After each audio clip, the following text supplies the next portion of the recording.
शिवराय म्हणाले, मा साहेब, युवराज संभाजींचं वाटतच निधन झालं. हे ऐकताच राजगड दुःखाच्या डोहात बुडाला. काही दिवसांनी युवराज संभाजी सुखरूप राजगडावर आले. मासाहेबांनी याविषयी शिवरायांकडे विचारणा केली. शिवराय म्हणाले, मा साहेब, आम्ही जर म्हटलं युवराज संभाजी हे आपल्याकडे कामाला असलेल्या मोरोपंत यांचे मेहुणे काशी पंत, कृष्णाजी पंत यांच्याकडे सुरक्षित आहेत, तर मा साहेब राजगडावर फितूर जागे झाले असते. ही वार्ता वाऱ्याच्या वेगात आग्र्याला पोहोचली असती आणि औरंगजेबाने युवराज संभाजीला ठार मारलं असतं. मा साहेब, म्हणूनच मी त्यांना जिवंत, युवराज संभाजींना निधन झालं म्हणून त्यांना जिवंत राजगडावर घेऊन आलो. तेव्हा मासाहेबांना कळालं शिवरायांची राजनीती. एका दिवशी महालात बसले असताना लहानपणापासून शिवरायांचा सोबती असलेला तानाजी मालुसरे आपला एकुलता एक मुलगा रायबाच्या लग्नाचं आमंत्रण द्यायला शेलार मामांना घेऊन आला. त्यांनी मुजरा केला. शेलार मामांनी लग्नाचं आमंत्रण सांगितले.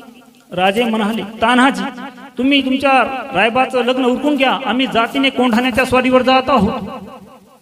हे ऐकताच तानाजी खाली बसला.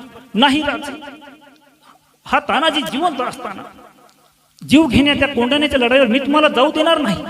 काही झालं तरी राज, ही मोहीम मलाच पाहिजे.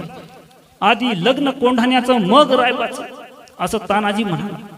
शेवटी तानाजीच्या हट्टापुढे राजांनी हात टेकले आणि तानाजी कोंढाण्याच्या मोहिमेवर जायला निघाला. आपला धाकटा भाऊ सूर्याजीला घेतलं. 800 मावळे कोंढाण्याच्या जवळ पोहोचले. अंधारी रात्र होती. रातकिडे किरकिरात होते. तानाजीनं आपल्या भावाला सांगितलं, सूर्याजी, तू 500 मावळे घेऊन कल्याण दरवाजा गाठ, आम्ही हा कडा चढून वर येतो.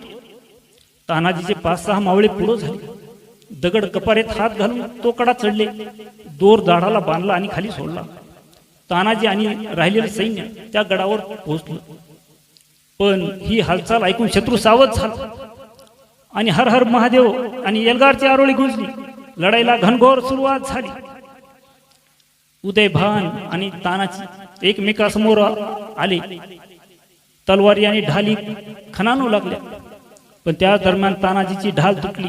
त्याने आपला सेला काढून हाताला गुंडाळला आणि उदयभानाचे वार आपल्या हातावर घेऊ लागला. काही मावळ्यांनी जाऊन तो कल्याण दरवाजा उघडला. सूर्याजी आणि मावळे आत आले. परंतु त्या दरम्यान तानाजी आणि उदयभान परस्परांच्या वारांना जखमी होऊन धारातीर्थी पडलेले होते. हे सूर्याजीनं पाहिलं, परंतु आपला भाऊ धारातीर्थी पडलेला पाहिलं. परंतु ही वेळ दुःख करण्याची नव्हती. त्याने समोर पाहिलं. काही मावळे आपला सरदार पडलेला पाहून दोराकडे पळत सुटले होते. सूर्याजीनं पळत जाऊन एका तलवारच्या घावात तो दोर तोडला आणि म्हणाला, इथं तुमचा बाप मरून पडलाय आणि तुम्ही असे भागूबाई सारखे काय पळत सुटला? एक तर कड्यावरून उड्या टाकून मारा, नाहीतर शत्रू सोबत लढा. मावळ्यांनी शेवटी लढणं पसंत केलं आणि कोंढांना वर भगवा ध्वज फडकला. शिवरायांना ही वार्ता कळाली आणि हळहळे शिवराय, गड आला पण सिंह गेला. तेव्हापासून कोंढाण्याला सिंहगड नाव सार्थक झालं. शिवरायांच्या नेतृत्वाखाली शूरवीर मावळे सवंगडाच्या त्याग बलिदानाने रयतेसाठी स्थापन केलेलं राज्य म्हणजे हिंदवी स्वराज्य उदयास आले. आता अधिकृत घोषणा बाकी होती, ती म्हणजे स्वराज्य अभिषेक करण्याची.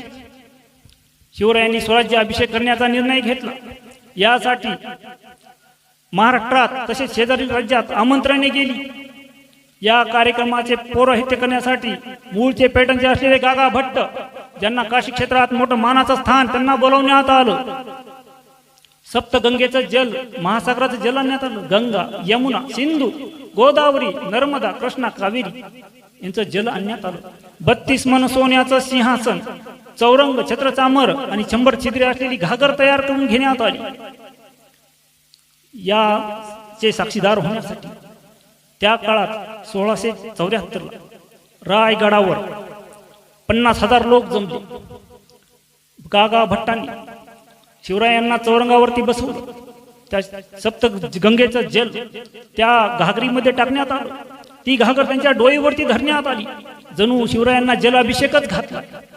आणि गागा भट्ट उच्चारले, क्षत्रिय कुलावतंस सिंहासनाधीश्वर महाराजा अधिराज श्रीमंत श्री छत्रपती शिवाजी महाराजांचा विजय असो.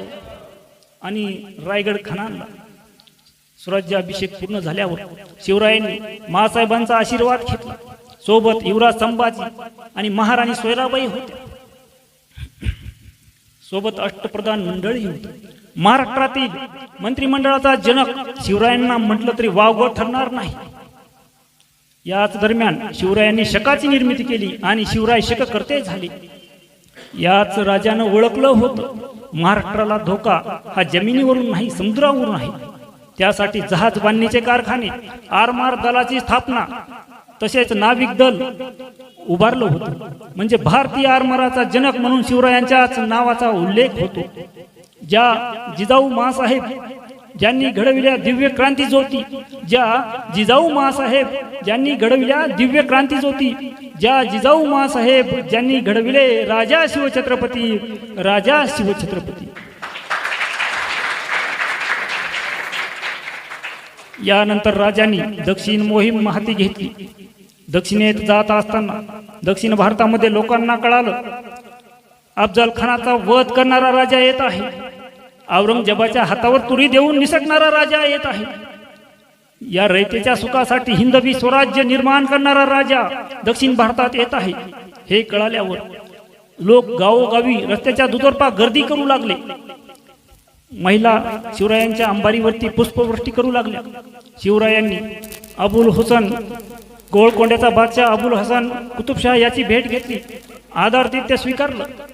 तिथून पुढे ते तंजावरला गेले. आपले सावत्र बंधू व्यंकोजी राजांची भेट घेतली. पुढे मद्रास म्हणजे आजची चेन्नई, त्याच्या दक्षिणेस असलेला जिंजी किल्ला, भविष्यात एखादं सुरक्षित स्थळ ठाण हे दक्षिण भारतात असावं या दूरदृष्टीने शिवरायांनी जिंजी किल्ला जिंकला. पुढं 1651ला दुसरे छत्रपती संभाजीराजे यांना औरंगजेबाने फंद फितुरीने अटक करून त्यांना ठार मारलं. त्यानंतर तिसरे छत्रपती राजाराम महाराज गादीवर आले. त्यांनी 10 वर्ष कारभार या जिंजी किल्ल्याहून चालवला.